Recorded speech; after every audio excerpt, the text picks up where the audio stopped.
Hayyee hordoftoota qaalii kabajamoo jaallatamoo mi'aadhammootu warroonni hojii akkamii hojjedhe na baasaa jenneetiin gaafii waa'ee hojii onlaayinaa irratti qabnu viidiyoo gabaabduu takka irra isinii qabadhee dhufee jira.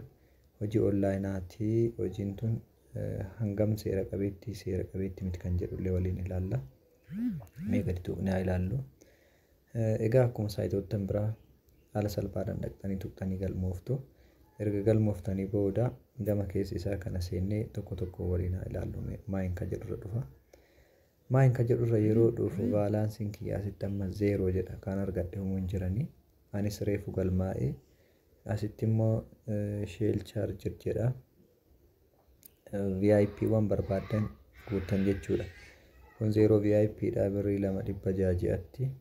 Kun immoo birrii 300 ji'atti birrii 1000 birrii 210 birrii 300 invest gootanii guyyaan birrii 10 isinii kaffala jedhaan isii tan invest godhe kun guyyaa 299 tunaafa. Kanaaf 23 jedhe himaayyuu guyyaa sa'aatii wajjin hima.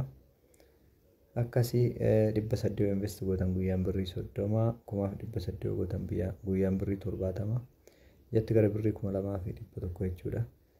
Kuma afurii yoo gootan guyyaan 155 kuma 8 yoo gootan guyyaan 320 argattu jedha. Hojiileen akkanaa pilaatfoormiiwwan akkanaas durallee yeroo baay'ee deddeebi'aa turanii wanni ani isinii dhaamu jechuudha. Ofii keessanii qorannoo irratti adeemsisaa yoo isinitti tole invest godhaa. Interest kan jedhu kana bira dhufname bu'aan isin argattan oo maali? Fakkeenyaan amma bu'aan guyyaan qarshii 10 argattanaan jedhaa jira. Ammaaf homaan arganne haarayaa waan ta'eef activity already kafalee xumuree as gahee jira jechuudhaanis activitiin akkanatti nama yoo affeertan birrii 30 argattan leevilii tokkoffaa irratti nama tokko birrii 300 join yoo godhe yoo birrii 800 godhe immoo birrii 80% 10 isaa argattan jechuudha. Kuma 8 yoo godhe akka birrii 800 badhaasa argattu jechuudha dabalata. Nama tokkoffaa irraa immoo nama kallattiin affeertan irraa parsantii 5 argattanii nama mootu alkallatti isaan affeeran irraa parsantii 2 argattu.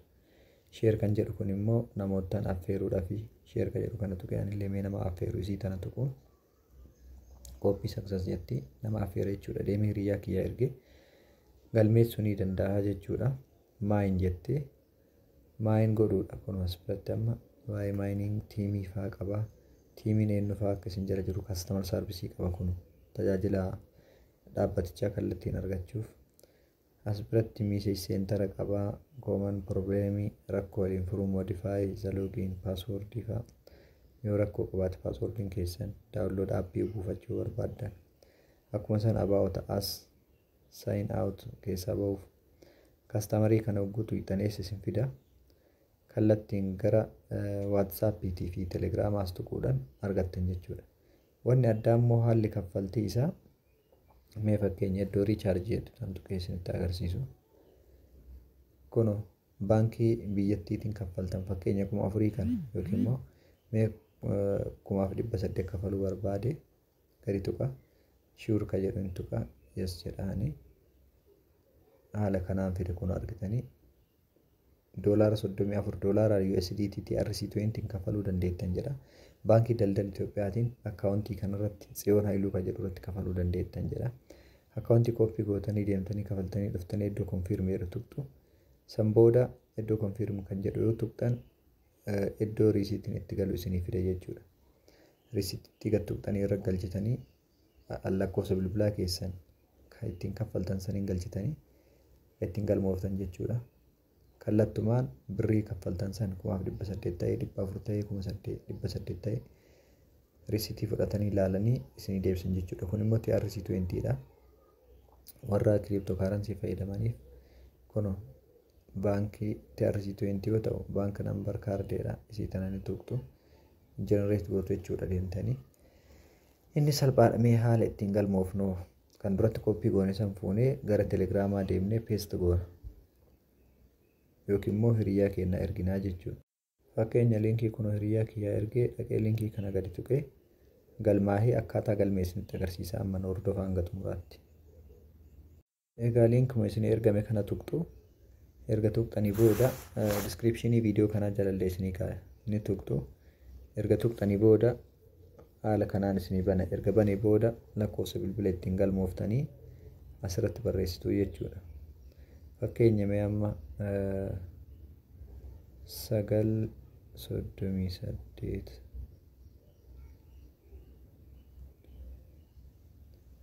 barreessee jira. Bilbilicha kun barreessee jira.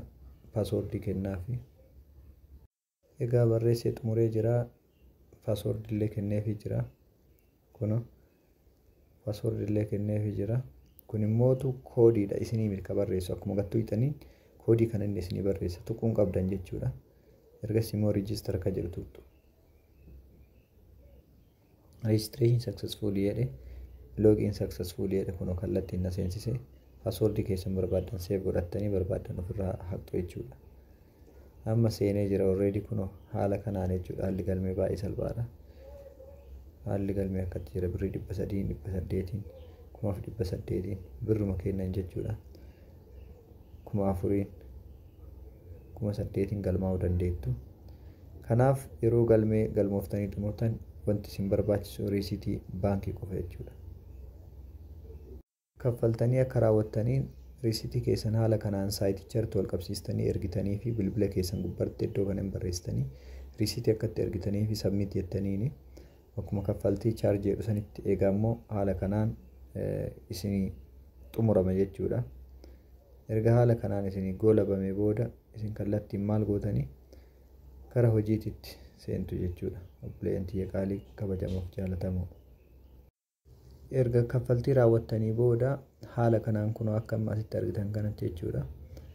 Haala kanaan maal gootu birrii 300 kan galchitaniin san Tsiyoon Haayiluu Tacaanee irra galu ragaa keessan akkatti mul'ifattu jechuudha. Riisitii kana isaanii ergitu.